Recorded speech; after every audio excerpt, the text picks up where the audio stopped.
Well, good evening, everybody. This is Dave Jones with Storm Center Communications and GeoCollaborate. It's December 31st, New Year's Eve, almost 6 o'clock p.m. on the East Coast, and we have some severe weather that's moving through the Mid-Atlantic area, actually through the Baltimore and Washington area with winds of 60 miles per hour. The line is moving at 55 miles per hour. This could bring down some tree limbs and cause some power interruptions. This line will be through and move on into the eastern shore of Maryland and into Delaware by 7 or 8 o'clock tonight. So just be weather aware if you happen to see this update between now and then. We are going to talk a little bit about the impacts of the expected cold weather that's going to be coming next week. We're going to be doing a more extensive update tomorrow about what we can expect there. But I did just want to give a quick little weather update on this New Year's Eve for some fairly rare severe thunderstorms moving through now. All of that is associated with a low pressure system. Let me show you that on the satellite picture, and I'll put that into motion too. You can see that right here. You can see that spin. This is a low pressure system, pretty intense low pressure that's moving up towards the Great Lakes. It'll be moving into eastern Canada, and it will start to kick in some lake effect snows in western New York as well. But you can see this area of enhanced clouds right here. That is that severe thunderstorm activity that will impact from southern Pennsylvania down through Maryland into eastern and southeastern Virginia over the next couple of hours. There could be some small hail, less than 3/4 of an inch in this line of thunderstorms too, but it's going to come through very, very quick. This is the infrared satellite picture from the GOES satellite, and it also shows cold air. It's been pretty mild all up and down the East Coast for the last several days. But we do have some intense cold air that's building up in northern Canada that will be coming through next week. We'll detail that during the day tomorrow. And I also wanted to update you on what the cold impacts will bring, because this is what we're doing with the updates for the All Hazards Consortium, the Sensitive Information Sharing Environment, is to talk about the extreme cold and the impacts to critical infrastructure. So this is going to be starting at the end of the weekend to the beginning of next week. It looks like a prolonged duration of very cold temperatures moving into the upper Midwest, the Midwest, into the east and southeast. So we could see impacts to the power grid, and it does get stressed because of increased energy demands where it's not so great in the winter when it's warm in the south, but this cold air outbreak could be quite extreme.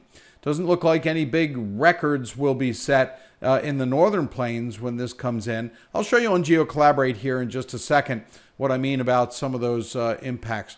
Water systems, pipes can freeze. So if you are in an area where temperatures are going to get below freezing and you normally don't see that, make sure you check your pipes. Turn off the hoses outside and make sure that they're wrapped on the inside and insulated so they don't freeze and burst inside of your home.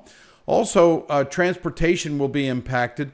Roads, railways, and runways could become unsafe if they are icy, and we do have a chance of snow along with this cold air outbreak.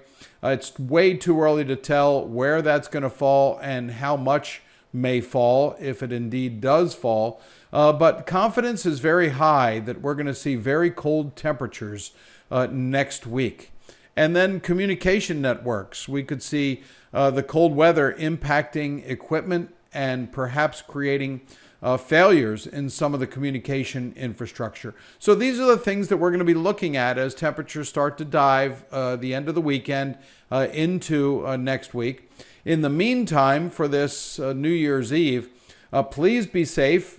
We don't have any really widespread extreme weather going on. I want to show you GeoCollaborate and what that looks like here full screen about some of the impacts. And here we've highlighted this area, which is actually wind. This is a wind impact that will happen on January 3rd to the 4th. So just giving you some heads up in certain areas that are expecting these hazardous weather impacts. This particular one is heavy snow on January 3rd. So tomorrow, Wednesday, is January 1st. So Friday, it looks like the lake effect machine is going to really kick in, particularly east of Lake Ontario, where this is going to be at a high impact event here in western New York. And down here in this area from Illinois and Missouri into Indiana as well, we're talking about snow. Heavy snow could fall on January 5th. This is the outlook from the National Weather Service, and we're putting it into an impact format here. Around southern Missouri and northern Arkansas into western and central Kentucky, we could be talking freezing rain on January 5th. So this is an update for that. And then flooding rains, heavy intense rainfall on January 5th could cause flooding in these areas. Now down in Florida, look at this. These are frost and freezing temperatures on January 5th and will likely extend well beyond January 5th as cold air really comes down into the southern part of the nation. Now let me go out here to the west. I'm not going to show all these details in this quick update, but we do have an atmospheric river event that's going to be shaping up for January 3rd.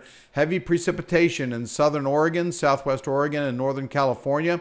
Remember, you've had some heavy rain there already, so the ground is saturated. So there could be some flooding impacts there. And then on up into the Pacific Northwest, we're talking about heavy mountain snows on January 3rd that could be quite impactful. Areas like Snoqualmie Pass and heading out into the mountains there, higher elevations. One other area in Idaho here, some flooding occurring or imminent. That's will be happening between now and January 3rd. Some flooding in northern central Idaho.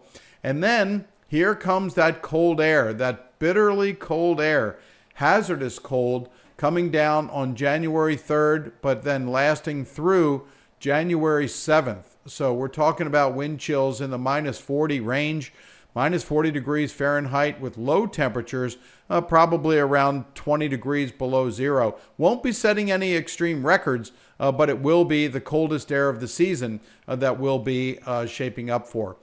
In the meantime, Puerto Rico today experienced an island-wide power outage, and that is continuing. So we're looking at finding some more information about when that will be restored.